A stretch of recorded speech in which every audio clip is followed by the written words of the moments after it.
अध्याय 5 के श्लोक नंबर 22 से श्लोक नंबर 26 तक और बेसिक कोर्स में परम पिता के कर्तव्य। सबसे पहला प्रश्न है,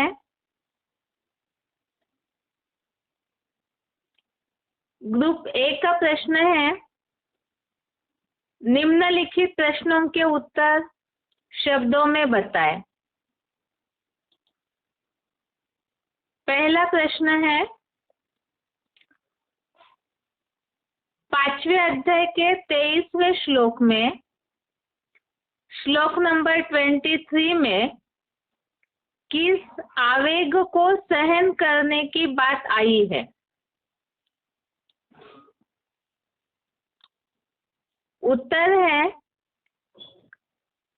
काम, क्रोध आदि विकारों से उत्पन्न हुए आवेग। श्लोक नंबर 23 में काम, क्रोध आदि विकारों से उत्पन्न हुए आवेग को सहन करने की बात आई है। दूसरा प्रश्न है, दुखों के जन्मदाता कौन है? श्लोक नंबर 22, श्लोक नंबर 22, इससे संबंधित प्रश्न है ये। उत्तर है कर्म इंद्रियों के विषयों से उत्पन्न भोग। दुखों के जन्मदाता है कर्म इंद्रियों के विषयों से उत्पन्न भोग। साधारण भाषा में कर्मेंद्रिया जो है, जिनसे हम कर्म करते हैं, उनके जो विषय है उससे उत्पन्न भोग, अर्थात उन कर्मेंद्रियों को जो चाहना है वही वास्तव में दुखों के जन्मदाता है। तीसरा प्रश्न है, स्वर्ग में कौन सा सुख होता है? श्लोक नंबर 26, श्लोक नंबर 26, इसमें श्लोक के भावार्थ के नीचे जो वाक्य लिखा हुआ है उससे लिया हुआ प्रश्न था, जिसमें बात आई है स्वर्ग में ज्ञानेंद्रियों का सुख होता है। चौथा प्रश्न है, ब्रह्मलोक में स्थित हुआ योगी कौन सा पद पाता है? ब्रह्मलोक में स्थित हुआ योगी कौन सा पद पाता है? श्लोक नंबर 24, श्लोक नंबर 24, इसके भावार्थ में इसका उत्तर है परम ब्रह्म का निर्वाण पद। ब्रह्मलोक में स्थित हुआ योगी परम ब्रह्म का निर्वाण पद पाता है। पांचवा प्रश्न है, कर्म ही भाग्य बनाता है, इसके लिए कहावत बताएं। कर्म ही भाग्य बनाता है, इसके लिए कहावत बताएं। इसका उत्तर है जैसा बोएंगे वैसा पाएंगे।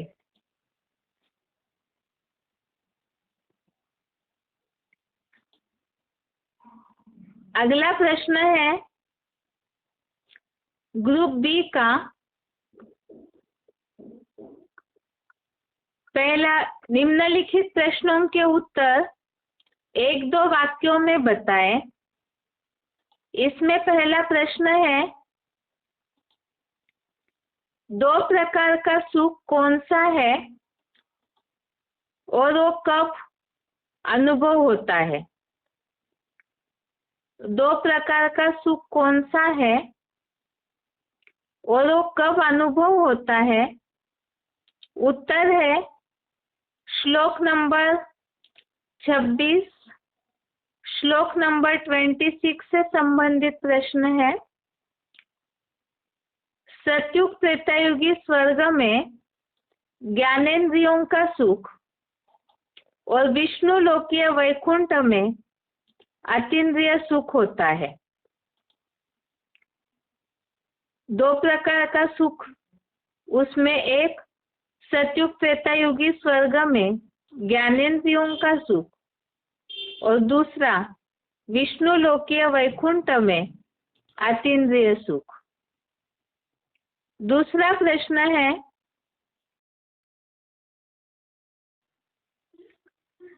किन लक्षण के ऋषि लोग परम ब्रह्म का निर्वाण पद पाते हैं? किन लक्षण के ऋषि लोग परम ब्रह्म का निर्वाण पद पाते हैं? श्लोक नंबर 25, श्लोक नंबर 25, इससे संबंधित प्रश्न है ये, जिसमें ये बात आई हुई है उनके लक्षणों की।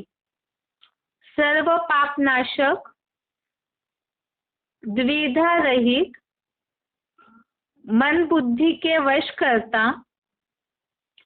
सर्व प्राणी मात्र के कल्याण में परम पिता समान लगे ऋषि परम ब्रह्म का निर्वाण पद पाते हैं। तो ये परम ब्रह्म का निर्वाण पद पाने वाले ऋषियों के लक्षण है, एक तो पाप नाशक, दूसरा द्विधा रहित, मन बुद्धि के वश करता और सर्व प्राणी मात्र के कल्याण में लगे, अर्थात विश्व कल्याणकारी की भावना। तीसरा प्रश्न है, कौन से मनुष्य योगी और सुखी होते हैं? श्लोक नंबर 23, श्लोक नंबर 23, इससे संबंधित प्रश्न है ये, जिसमें योगी और सुखी होने के लक्षणों की बात और समय की बात बताई है। उत्तर है इस श्लोक में ही। इस श्लोक अर्थात भगवान ने गीता कलयुग के अंत में बताई है अर्जुन को। तो इस श्लोक में ही जो पुरुष परमात्मा स्मृति द्वारा नाशवान शरीर छूटने से पहले काम क्रोध आदि विकारों से उत्पन्न हुए आवेग को सहने में या उद्वेगहीन रहने में समर्थ है, वह मनुष्य सहज राजयोगी है, वही सुखी है, नहीं तो भोगी और दुखी है। तो सहज राजयोगी मनुष्य कौन, ऐसे योगी और सुखी कब बनते हैं, उसके लिए बताया इस कलयुग में ही, जहाँ विकारों का बोलबाला है। ऐसे समय में काम क्रोध आदि जो 5 विकार है, तो उन विकारों से उत्पन्न हुए आवेग, अर्थात उन विकारों का फोर्स जो होता है, जिससे विकर्म होते हैं, उसे सहने में जो समर्थ है। और सहने में कैसे समर्थ है, तो बताया परमात्मा स्मृति के द्वारा नाशवान शरीर छूटने से पहले ही जो इस आवेग को सहने में समर्थ है, वही योगी है और वही सुखी है। और अगर नहीं सहन करते हैं, कंट्रोलिंग पावर नहीं धारण कर पाते हैं, तो भोगी है और दुखी है। इस श्लोक संबंधित हमने समझा था कि इसी जीवन में नर से नारायण या ब्राह्मण से देवता बनने की बात। चौथा प्रश्न है, परम ब्रह्म का निर्वाण पद पुरुषोत्तम संगम युग और विष्णु लोकीय स्वर्ग में पाने वालों के लक्षण बताए। परम ब्रह्म का निर्वाण पद, पुरुषोत्तम संगम युग और विष्णु लोकीय स्वर्ग में पाने वालों के लक्षण बताए। जैसे कि मुरलियों में शिव बाबा बोलते हैं कि यहाँ संगम युग में भी प्राप्ति होती है, पुरुषार्थी जीवन में भी, और उसी आधार से 21 जन्मों में जो स्वर्ग है उसमें भी प्राप्ति होती है। और ऐसी प्राप्ति करने के लिए लक्षण है श्लोक नंबर 26, श्लोक नंबर 26। इससे संबंधित यह प्रश्न था। उत्तर है लोभ, मोह, अहंकार सहित काम क्रोध से रहित, अर्थात पांचों विकारों से रहित संयमित मन बुद्धि वाले लोगों का वह उत्तमांगी अकाल तख्त या भ्रू मध्य में एकाग्र हुई आत्म बिंदु के जानकार यतियों का परम ब्रह्म का निर्वाण पद यहाँ पुरुषोत्तम संगम युग में और वहाँ विष्णु लोकीय स्वर्ग में भी होता है। जो काम क्रोध से रहित है, संयमित मन बुद्धि वाले हैं और जिन्होंने भ्रू मध्य में ही आत्म ज्योति बिंदु में ही अपनी मन बुद्धि को एकाग्र किया है, ऐसे जो जानकार है तो उनका यहाँ और वहाँ अर्थात पुरुषोत्तम संगम युग में और वहाँ अर्थात विष्णु लोकीय स्वर्ग में भी परम ब्रह्म का निर्वाण पद होता है। आगे का प्रश्न है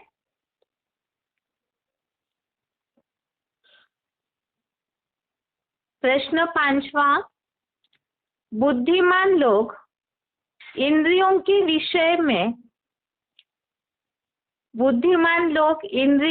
विषयों में क्यों रमन नहीं करते हैं?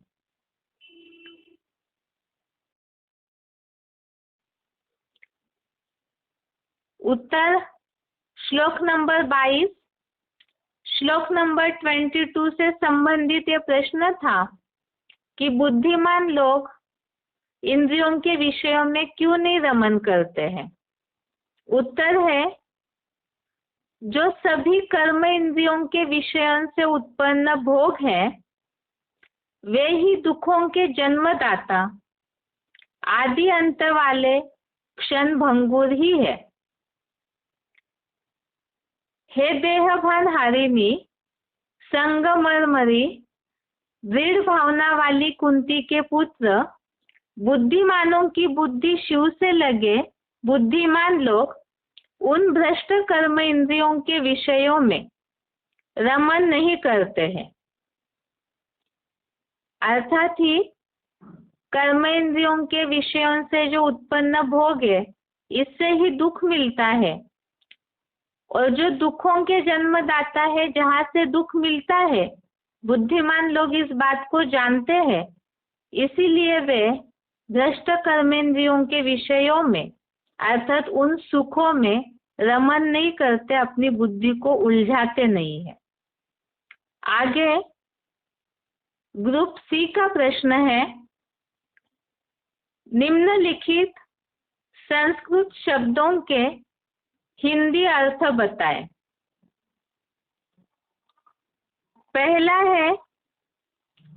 पहला संस्कृत शब्द है अभितः। श्लोक नंबर 26, श्लोक नंबर 26 में शब्द आया है अभितः, अर्थात यहाँ और वहाँ।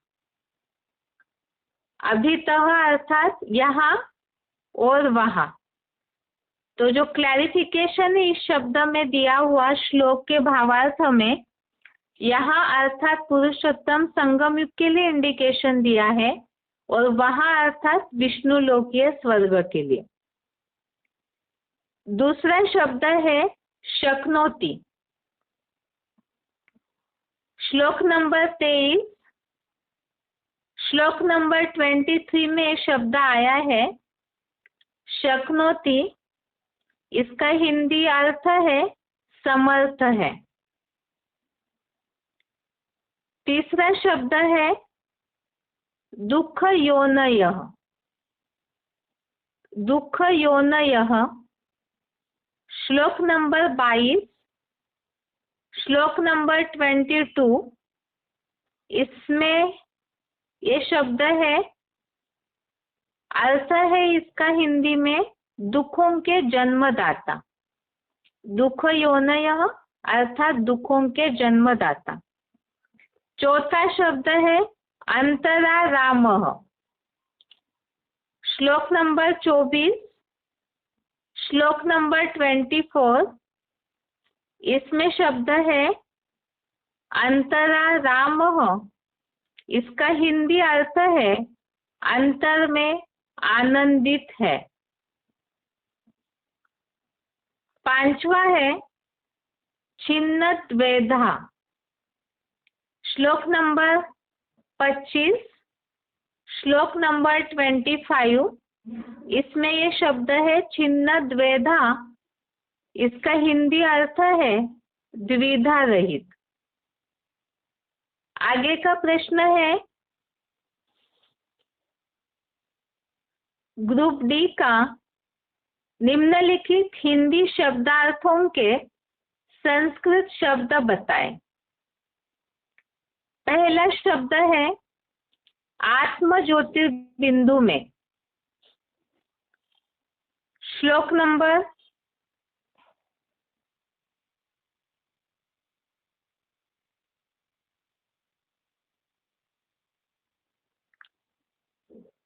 श्लोक नंबर 24, श्लोक नंबर 24, आत्म ज्योति बिंदु में इसका संस्कृत शब्द है अंतर्ज्योतियः। दूसरा शब्द है सहने में। सहने में श्लोक नंबर 23, श्लोक नंबर 23 में शब्द है संस्कृत शब्द सोढ़ुम। तीसरा शब्द है सर्व प्राणी मात्र के कल्याण में लगे। सर्व प्राणी मात्र के कल्याण में लगे। श्लोक नंबर 25, श्लोक नंबर 25, इसका संस्कृत शब्द है सर्वभूत हिते रतः। सर्व प्राणी मात्र के कल्याण में लगे, संस्कृत शब्द सर्वभूत हिते रतः।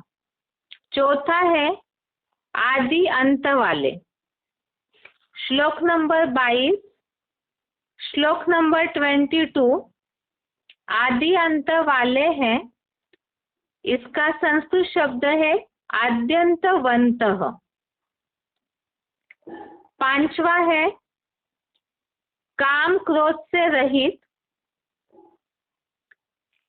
श्लोक नंबर 26, श्लोक नंबर 26, काम क्रोध से रहित। इसका संस्कृत शब्द है काम क्रोध वियुक्ता नाम।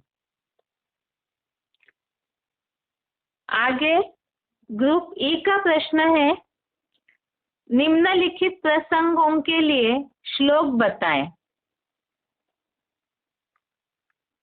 पहला प्रश्न है ब्राह्मण भी यहाँ बनना है, देवता भी यहाँ ही बनावेंगे।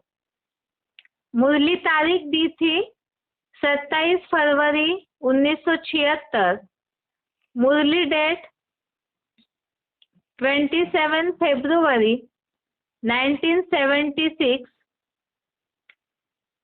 यहाँ ही अर्थात पुरुषोत्तम संगम युग में ही देवता बनना है। देवताएं सुखी होते हैं और उसी के लिए श्लोक है 23 नंबर श्लोक, श्लोक नंबर 23। जिस श्लोक को समझते समय हमने पॉइंट समझे थे कि यहाँ ही पुरुषार्थ करके नर से नारायण बनना है। हमें बेसिक की तरह लक्ष्य नहीं दिया है कि पुरुषार्थ यहाँ करें और अगले जन्म में जाके हम देवता बने, तो पुरुषार्थ भी यहाँ करेंगे तो पद भी यहाँ ही पाएंगे, यहाँ ही हम सुखी होंगे।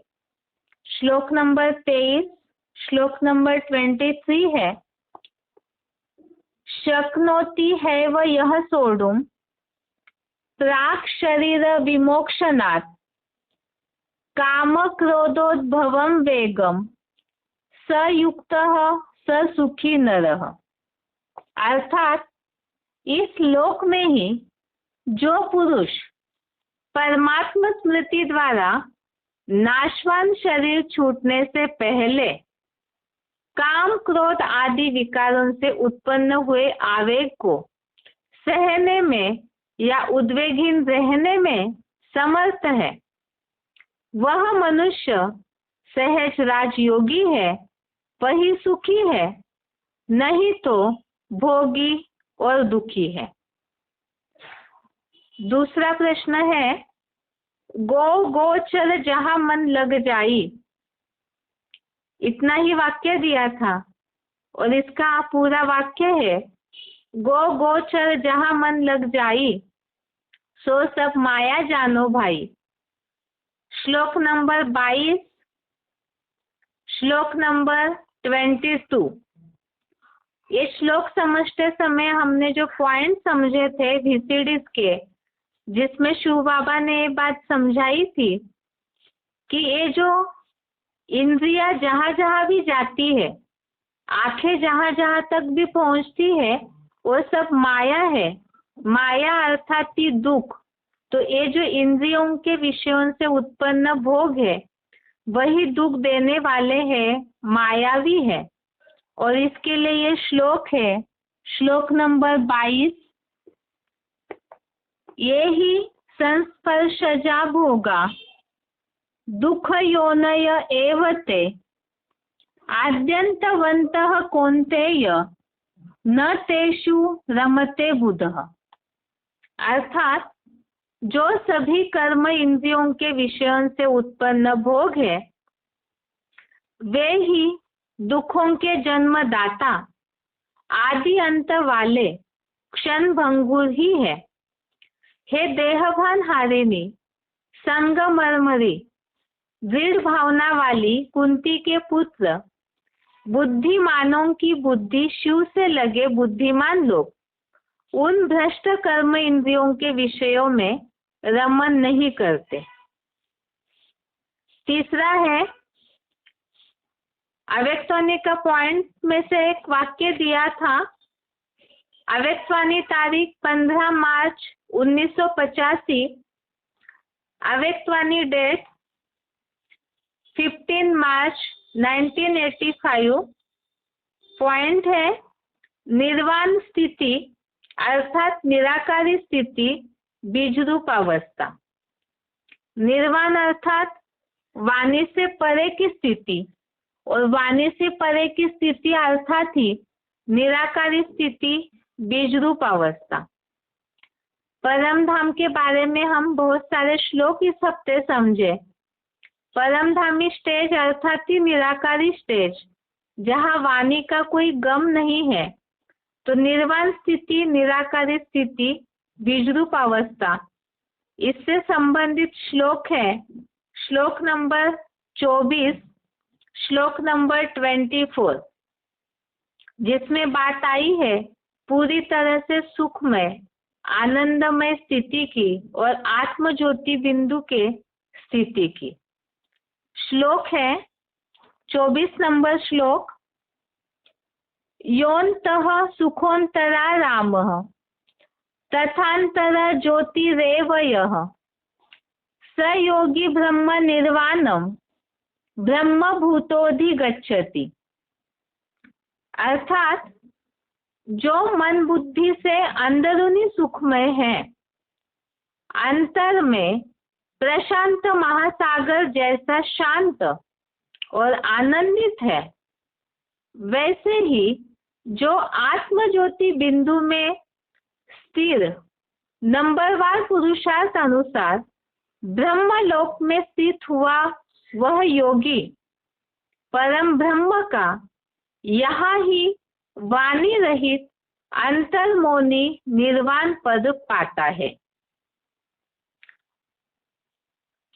आगे चौथा प्रश्न है, पाप नाशक ही परम धाम जाएंगे, अर्थात जो विकर्मों का बोझ है सिर पर और नाश होने के बाद ही परमधामी स्टेज की निर्संकल्पी स्थिति की शांति की स्थिति की अनुभूति यहाँ हो सकती है पहले, और उसके बाद ही वो आत्माएं परमधाम जाएंगे।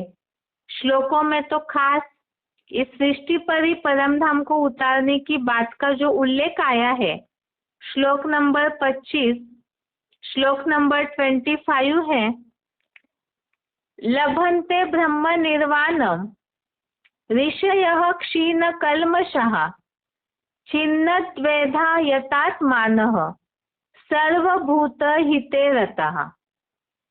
अर्थात सर्व पाप नाशक, द्विधा रहित, मन बुद्धि के वश करता, सर्व प्राणी मात्र के कल्याण में परम पिता समान लगे ऋषि परम ब्रह्म का निर्वाण पद पाते हैं। 5वां प्रश्न है, पुरुषोत्तम संगम युगी और स्वर्गीय दोनों प्रकार की प्राप्ति। श्लोक नंबर 26, श्लोक नंबर 26, इसमें दोनों प्रकार की प्राप्ति का उल्लेख आया है। श्लोक है, काम क्रोध वियुक्ता नाम यतीनाम यत चेतसाम अभितो ब्रह्म निर्वाणम वर्तते विदितात्मनाम। अर्थात लोभ मोह अहंकार सहित काम क्रोध से रहित संयमित मन बुद्धि वाले लोगों का वह उत्तमांगी अकाल तख्त या भ्रू मध्य में एकाग्र हुई आत्म ज्योति बिंदु के जानकार यतियों का परम ब्रह्म निर्वाण पद यहाँ अर्थात पुरुषोत्तम संगम युग में और वहाँ अर्थात विष्णु लोकीय स्वर्ग में भी होता है। और यहाँ जो निशानी दिखाई है जिससे विष्णु लोकीय स्वर्ग के आगे एक बिंदी लगी हुई है, उसी के बारे में नीचे जो स्पष्टीकरण है, सतयुग त्रेतायुगी 16 या 14 कला स्वर्ग में ज्ञानेन्द्रियों का सुख और विष्णु लोकीय वैकुंठ में अतीन्द्रिय सुख होता है। तो दोनों प्रकार के सुखों का उल्लेख इस वाक्य में शॉर्ट में समझाया है। आगे है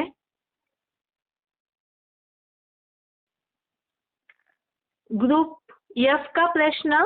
संक्षेप में उत्तर बताने के लिए पहला है, ये तीनों भी बेसिक कोर्स से संबंधित प्रश्न है। पहला प्रश्न है, भगवान भाग्य विधाता किस अर्थ में है, इसे समझाए। भगवान भाग्य विधाता किस अर्थ में है, इसे समझाए। पहली बात, भगवान स्वयं भाग्य नहीं लिखते हैं, लेकिन भाग्य विधाता इसलिए है क्योंकि वह भाग्य बनाने का ज्ञान देते हैं, भाग्य लिखने का कलम मनुष्यों को देते हैं। दूसरी बात, भगवान ज्ञान के रास्ते पर, भगवान के ज्ञान के रास्ते पर चलने से ही सब अपने लिए सुख करता या दुख करता बनते हैं, जो गीता के 18वें अध्याय के 68वें श्लोक में भी बताया है।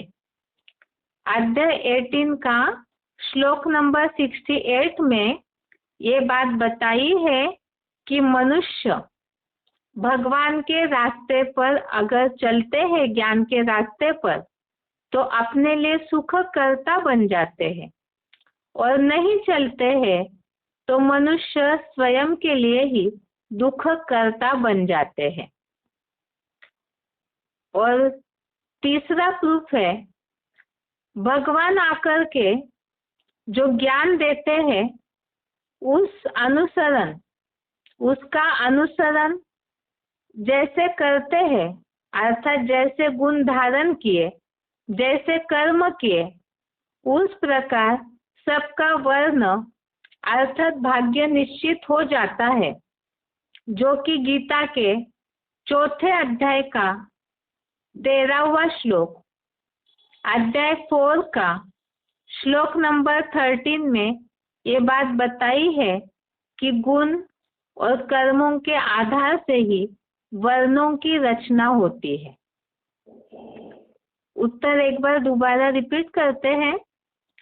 भगवान भाग्य विधाता इस अर्थ में है, पहली बात, भगवान स्वयं भाग्य नहीं लिखते हैं, लेकिन भाग्य विधाता इसलिए है क्योंकि वह भगवान ही भाग्य बनाने का ज्ञान देते हैं। भाग्य लिखने का कलम मनुष्यों को देते हैं, अर्थात कर्म कैसे करना है और कैसे न करने से सुख या दुख की प्राप्ति होती है, अनुभूति होती है।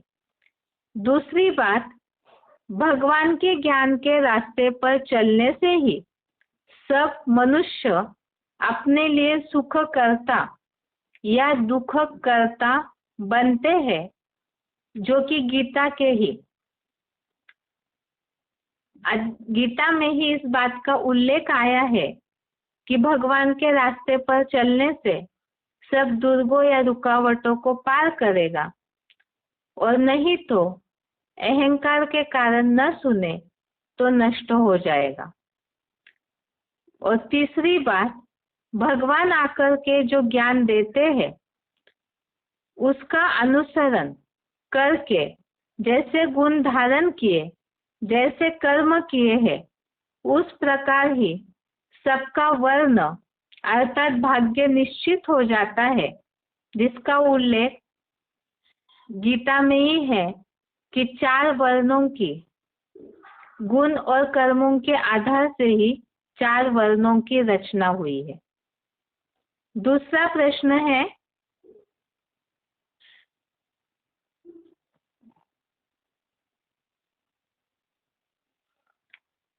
भगवान सबका भाग्य नहीं लिखते हैं, इसका प्रूफ बताएं।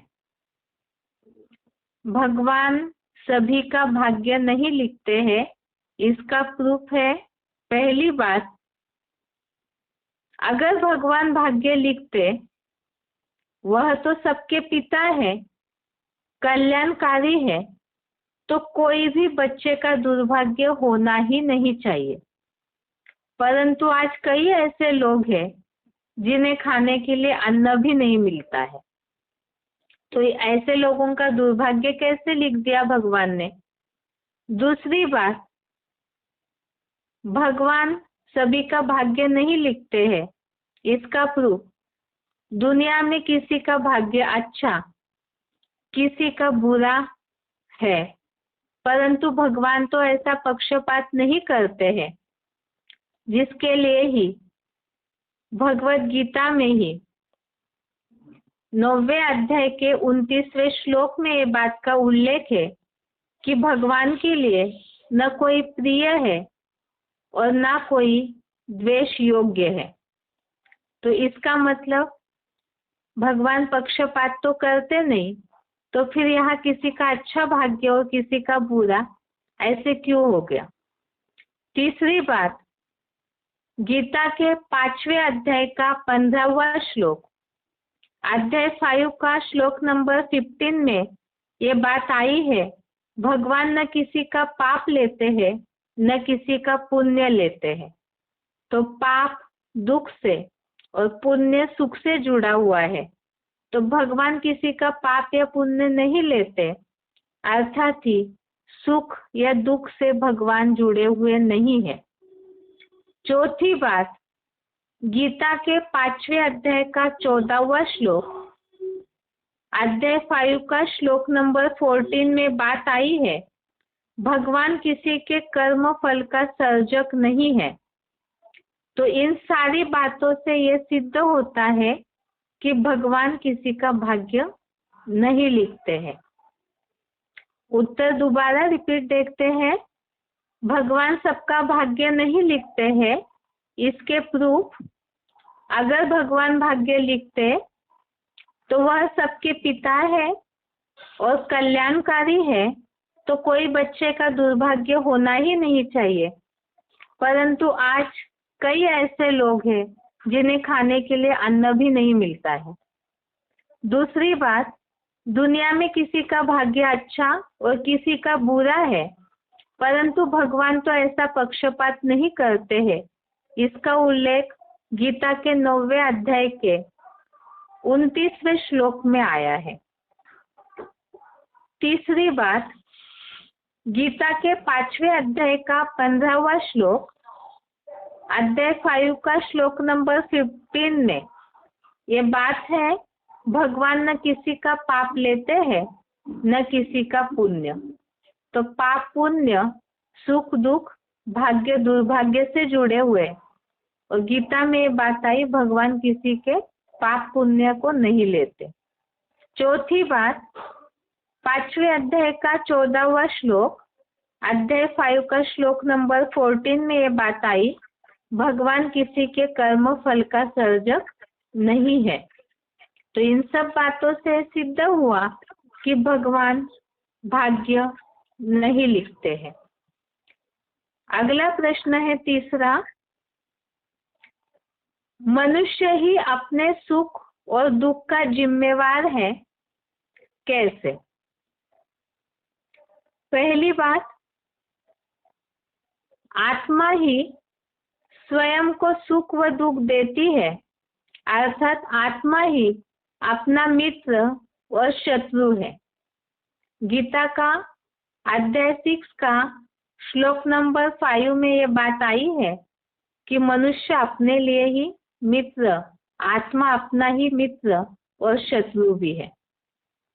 और वो कैसे है, इसके बारे में गीता का ही अध्याय 6 का श्लोक नंबर 6, 6वें अध्याय का श्लोक नंबर 6वां, इसमें बात आई है, जिसने अपनी चेतन बनी मन बुद्धि द्वारा ज्योति बिंदु आत्मा को जीता है, उसकी आत्मा ही मन जीत होने से अपना मित्र है, दूसरा मित्र शत्रु नहीं।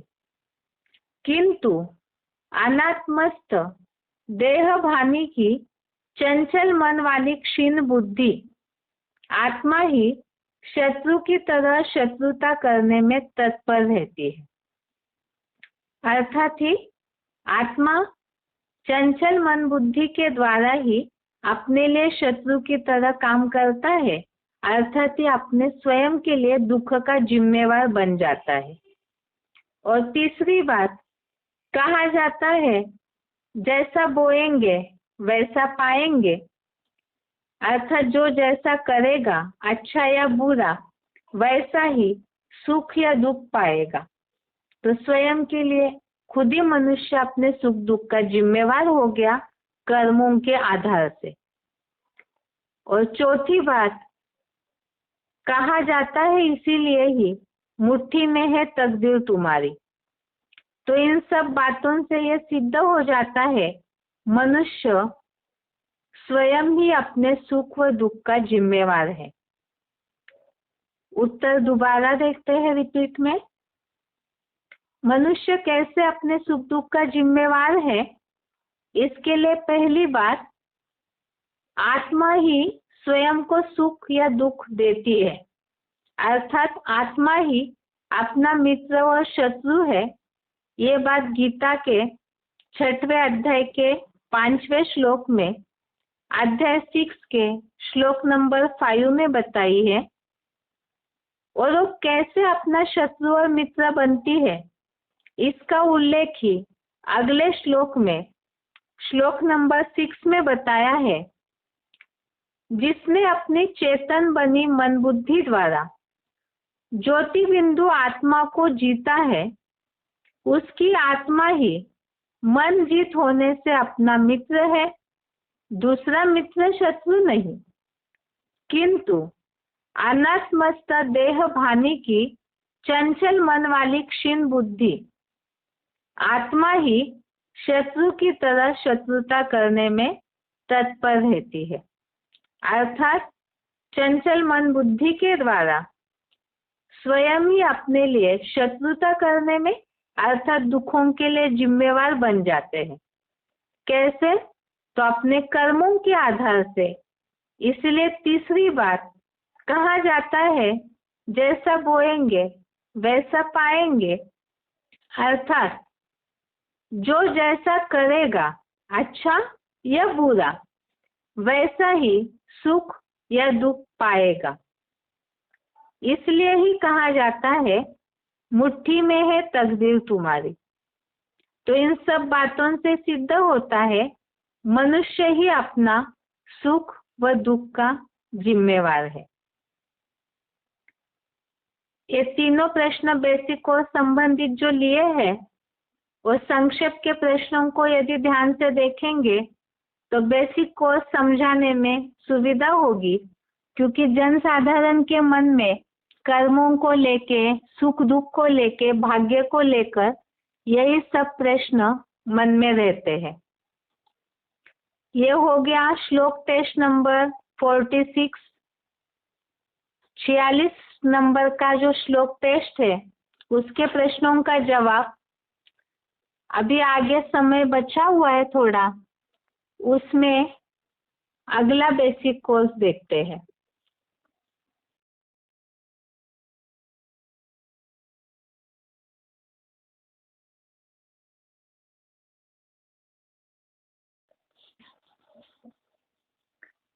बेसिक कोर्स में अभी तक हमने समझा है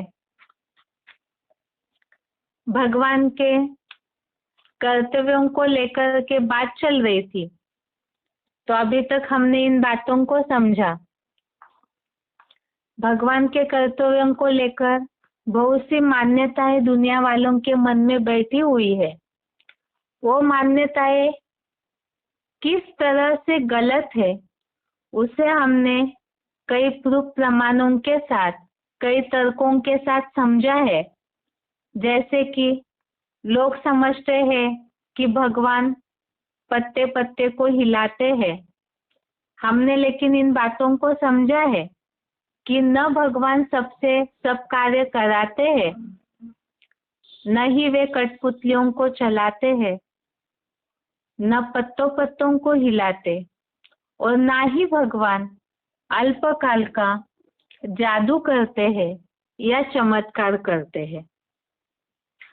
अल्पकाल का वरदान देना, कोई छू मंतर करना जिससे अल्पकाल की शांति प्राप्त हो जाए, या कोई अल्पकाल की भौतिक चीजों की प्राप्ति हो जाए, इस तरह के कोई भी प्रकार के प्रकृति के नियम को तोड़ने वाले कर्तव्य भगवान के दिव्य कर्तव्य नहीं है।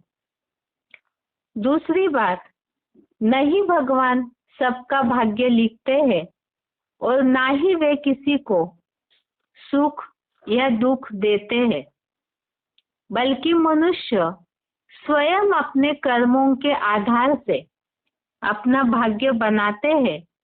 स्वयं ही अपने सुख दुख के लिए मनुष्य स्वयं ही जिम्मेवार है। बल्कि भगवान को फिर भाग्य विधाता क्यों कहा जाता है? वो इसलिए क्योंकि भगवान भाग्य बनाने का, कर्मों का सही तरीका बताते हैं, रास्ता बताते हैं, जिससे कि क्यों दुख निर्माण होता है और क्यों सुख निर्माण होता है, इसका राज भगवान बताते हैं, और इसीलिए ही भगवान को भाग्य विधाता कहा जाता है। अब ये तो हमने समझा कि भगवान के कर्तव्यों को लेकर जो गलत मान्यताएं हैं, वो किस तरह से लोगों ने गलत रीति से ली है। अब प्रश्न आता है कि आखिर भगवान करते क्या है? भगवान की इतनी मान्यता है, थोड़ा भी दुख हुआ तो सब भगवान को पुकारने लगते हैं। तो आखिर भगवान के वो दिव्य कर्तव्य क्या है जिस कारण सब दुख में भगवान को पुकारते हैं? भगवान के वो 3 मुख्य दिव्य कर्तव्य है जिनके बारे में शास्त्रों में भी मान्यता है और सब इन बातों को मानते हैं। वो कर्तव्य है रचना, पालना और विनाश। इन कर्तव्यों के आधार से ही भगवान को अंग्रेजी में कहा जाता है गॉड। गॉड इस शब्द में ही 3 अक्षर है, GOD। तो G अर्थात जनरेटर। जनरेटर इसे ही कहा है एक तरफ से रचनाकार अर्थात क्रिएटर, दूसरा O अर्थात ऑपरेटर अर्थात पालना करने वाले, और D अर्थात डिस्ट्रक्टर अर्थात विनाश करने वाले। तो भगवान के ये रचना, पालना और विनाश, इन्हीं कर्तव्यों के आधार से गॉड भी नाम पड़ा है। अब ये समझना है कि भगवान आखिर क्या रचते हैं, क्या क्रिएट करते हैं, किसकी पालना करते हैं अर्थात क्या ऑपरेट करते हैं, और किसका विनाश करते हैं। अब इन कर्तव्यों को समझना होगा हमें। है तो भगवान के दिव्य कर्तव्य, लेकिन कलयुग में तो कलह क्लेश के युग में हर बात में ही कलह मचाया है। तो इसीलिए भगवान के इन कर्तव्यों को लेकर के भी कुछ ऐसी गलत मान्यताएं हैं। अब उन गलत मान्यताएं किस तरह से फैली और उसकी आखिर सच्चाई क्या है, उसे हम पहले समझते हैं। अब सबसे पहला है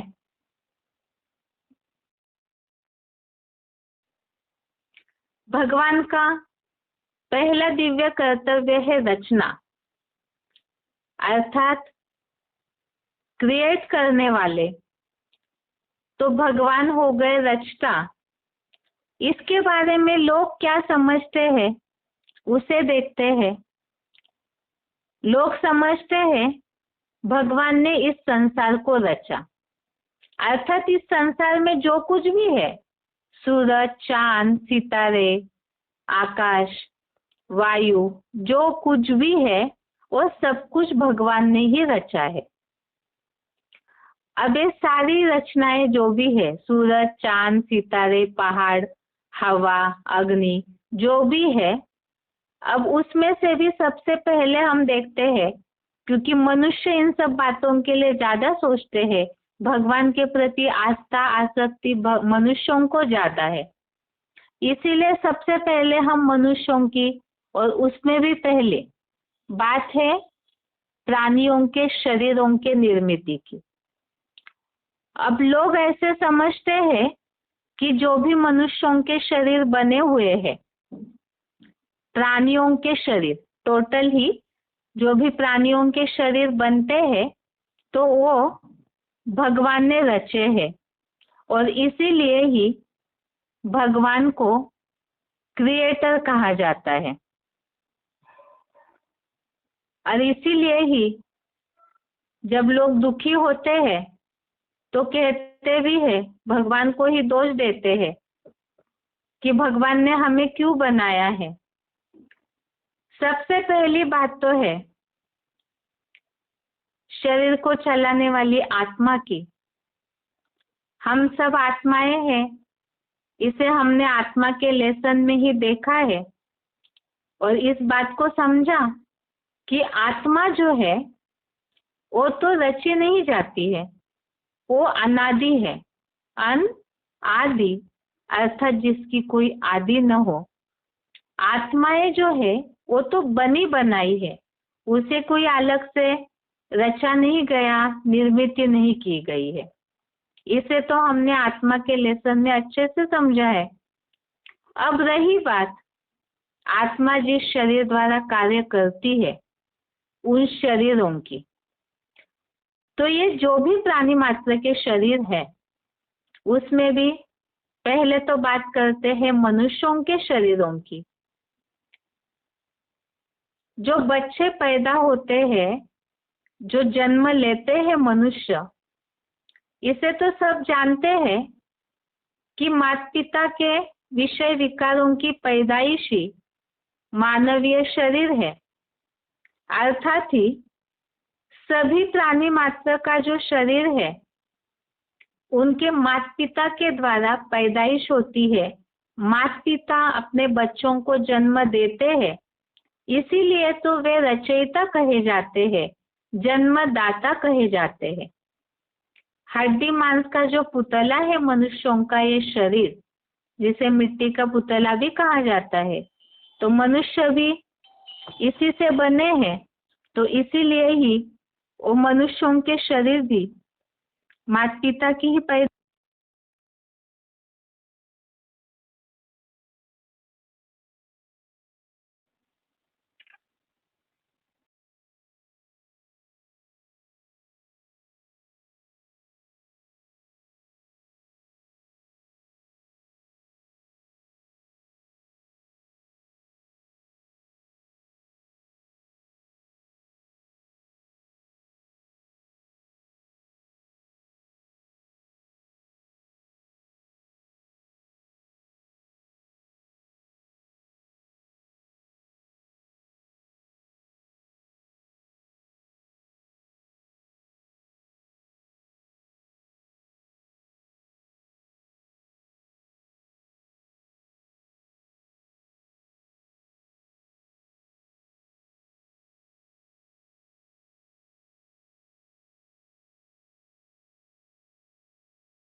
स्क्रीन नेटवर्क के कारण पॉज हो रहा था, इसलिए बीच में गैप हुआ।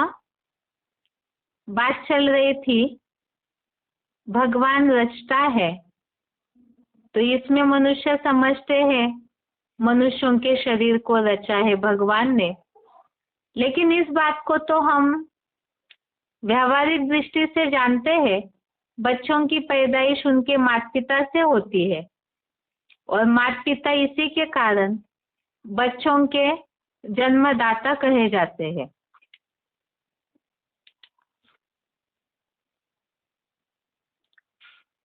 अब दूसरी बात, जो प्राणियों के शरीर है, जैसे मनुष्यों का है प्रोसेस, उसी तरह से प्राणियों को भी तो उनके माता पिता ही जन्म देते हैं। तो इसमें भगवान का कोई पार्ट ही नहीं है, क्योंकि ये तो प्राकृतिक प्रक्रिया है माता पिता के द्वारा बच्चों की पैदाइश की। अब दूसरी बात है कि क्या भगवान इस तरह से स्थूल शरीर को जन्म देते होंगे? क्या ये भगवान के दिव्य कर्तव्य का एक पार्ट है? जैसे लोग दुनिया में कहते हैं कि भगवान हमें जन्म मरण के दुख से छुड़ाओ। अब क्या भगवान के कर्तव्य में यही सब बातें आती है? क्योंकि भगवत गीता में जन्म, मृत्यु, बुढ़ापा, बीमारी, ये सब बातों को ही दुखों की लिस्ट में ही गिना गया है। एक तरफ से भगवान ने इन सब बातों को विस्तार से समझाया है कि किस तरह से जन्म मृत्यु सबसे बड़ा दुख है। कैसे? सबसे पहले तो इन बातों को हम देखते हैं कि जन्म और मृत्यु ये दुख कैसे। लोग तो जीवन जीने के लिए, आज की कलयुग की दुनिया में लोग कहते हैं कि जीवन तो सिर्फ मौजों के लिए है, अच्छे से उसका सुख लेना चाहिए। तो फिर जन्म को दुख क्यों कहा गया है? लेकिन जन्म होते समय जो पैदाइश होती है बच्चे की, वो तो गर्भ जेल होता है। अर्थात बच्चा जब पैदा होता है तो बच्चा दुखी होकर के ही पैदा होता है, रोते रोते पैदा होता है, माँ भी उसकी दुखी होती है। और मृत्यु से बड़ा दुख तो कोई है नहीं, क्योंकि उससे मरते समय भी लोगों को घाबड़े आते हैं, कितने बेचैन होते हैं, शरीर से जो आसक्ति निर्माण होती है जीवन भर की। तो इसीलिए मरते समय कोई भी बहुत सुख से, बहुत अपनी इच्छा से कोई शरीर छोड़ता हो, ऐसे तो होता ही नहीं। तो मृत्यु भी इस दुनिया का सबसे बड़ा दुख है। इसी तरह से जरा अर्थात बुढ़ापा, ये भी सबसे बड़ा दुख है। बुढ़ापा कैसे? वो तो कलयुग की दुनिया में तो सब अनुभवी है इस बात के। रोज की जिंदगी में बूढ़े लोगों की हालत सब देखते हैं। और कलयुग में तो बीमारियों से जकड़ा हुआ शरीर, बुढ़ापा, जरा जीर्ण होता है, हाथ पांव काम नहीं करते, आंखें कान काम नहीं करता है। और आज की कलयुगी दुनिया में तो बूढ़ों को कोई सहारा भी नहीं देता है। तो इसके कारण बुढ़ापा भी सबसे बड़ा दुखदाई है। और बीमारी, आज अगर कलयुग की हाल देखें तो जैसे यह सृष्टि बीमार है, तो वैसे सृष्टि का हर प्राणी मात्र बीमार है। कोई ना कोई बीमारी, छोटी बड़ी, बूढ़ों से लेके बच्चों तक, बच्चों से लेकर जवानों तक। इसके अलावा हर देश में, हर उम्र में, हर प्रकार की बीमारियों से मनुष्य ग्रसित है और दुखी है। और बीमारी आने से तो लोगों को इतनी ज्यादा बेचैन, इतनी तड़पन होती है। तो ये सारी ही बातें, जन्म, जरा, मृत्यु, व्याधि, ये सारे ही दुखों की बातें भगवत गीता में भी 13वें अध्याय के 8वें श्लोक में बताई है। अर्थात दुख है, इस तरह से उल्लेख आया है, इंद्रियार्थेषु वैराग्यम अनअहंकार एवच जन्म मृत्यु जरा व्याधि दुख दोषानुदर्शनम। इसमें श्लोक में जन्म मृत्यु जरा व्याधि, ये दुख है, इस शब्द पे हाईलाइट किया हुआ है। अब यदि भगवान को लोग कहते हैं कि वो रचता है मनुष्यों के शरीरों का, तो जन्म मृत्यु जैसे दुखदायी कर्तव्य भगवान कैसे कर सकते हैं? कई बार लोग, मृत्यु होती है किसी की तो कहते हैं कि भगवान ने ही इनको मारा है। किसी का जन्म नहीं होता तो भी भगवान को ही प्रार्थना करते हैं। लेकिन मनुष्यों ने भगवान के दिव्य कर्तव्यों को सही रीति समझा ही नहीं। वास्तव में ये जो दुख देने जैसे कर्तव्य है वो भगवान कैसे कर सकते हैं? क्योंकि भगवान ने ही गीता में मनुष्यों को इन दुखों से मुक्ति का उपाय भी बताया है, गीता के ही 14वें अध्याय के 20वें श्लोक में, अध्याय 14 के श्लोक नंबर 20 में। अब वो किस तरह से मुक्ति का उपाय बताया है और भगवान क्या ऐसे दुखदायी कर्तव्य कर सकते हैं क्या? यदि नहीं कर सकते हैं, भगवान यदि स्थूल शरीरों को जन्म नहीं देते, तो भगवान को पिता, परम पिता, रचयिता किस अर्थ में कहा है? आखिर वो क्या करते हैं जो उन्हें जन्मदाता कहा है? उसे कल के क्लास में देखते हैं। आज के लिए गीता क्लास यहाँ तक ही। ओम शांति।